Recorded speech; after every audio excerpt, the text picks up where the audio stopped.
Operation सिंदूर अंतर्गत पाकिस्तान आणि पाकव्याप्त काश्मीरमधल्या 9 दहशतवादी तळांवरती लक्ष्यभेदी कारवाई करत भारताचं पहलगाम दहशतवादी हल्ल्याला सडेतोड मात्र संयमी प्रत्युत्तर।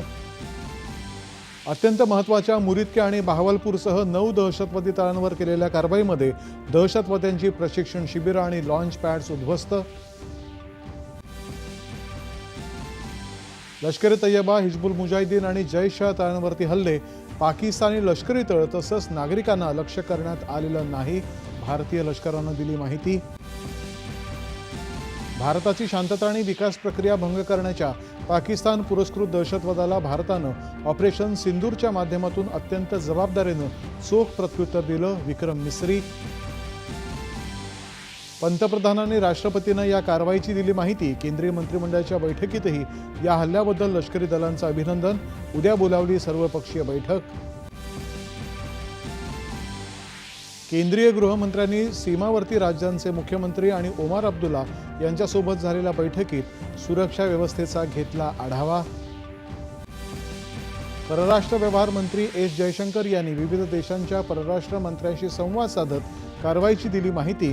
संयुक्त राष्ट्र सुरक्षा परिषदेच्या सदस्य देशांनाही भारताकडून कारवाईची माहिती। अजित डोवाल यांची विविध देशांच्या राष्ट्रीय सुरक्षा सल्लागारांची चर्चा। तणाव वाढवण्याचा भारताचा इरादा नाही, मात्र पाकिस्ताननं आगळीक केल्यास प्रत्युत्तरासाठी सज्ज असल्याची दिली माहिती।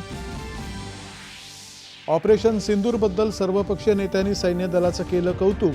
देशभरातून अभिमान व्यक्त करत सैन्य दलांवरती अभिनंदनाचा वर्षाव। मुख्यमंत्री देवेंद्र फडणवीस यांनीही या कारवाईबद्दल सैन्य दलाचं केलं अभिनंदन।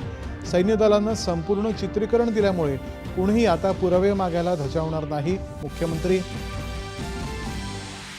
महाराष्ट्रातल्या पहलगाम हल्ला पीडितांच्या कुटुंबियांनी या कारवाईबद्दल व्यक्त केलं समाधान। सैन्य दलांचं केलं अभिनंदन। बिथरलेल्या पाकिस्तानचा शस्त्रसंधीचं उल्लंघन करत सीमेवर केलेल्या गोळीबारामध्ये 15 नागरिकांचा मृत्यू तर 43 जण जखमी, भारतीय सैन्याचंही चोख प्रत्युत्तर। नागरी संरक्षण सज्जतेसाठी देशभरामध्ये 244 जिल्ह्यांमध्ये मॉक ड्रिल, महाराष्ट्रातही 16 ठिकाणी मॉक ड्रिल अंतर्गत सराव।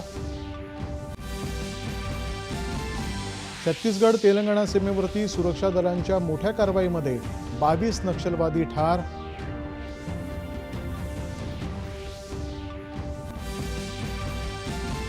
आणि भारताचा कसोटी आणि एकदिवसीय क्रिकेटमधील कर्णधार रोहित शर्माची कसोटी क्रिकेटमधून निवृत्तीची घोषणा।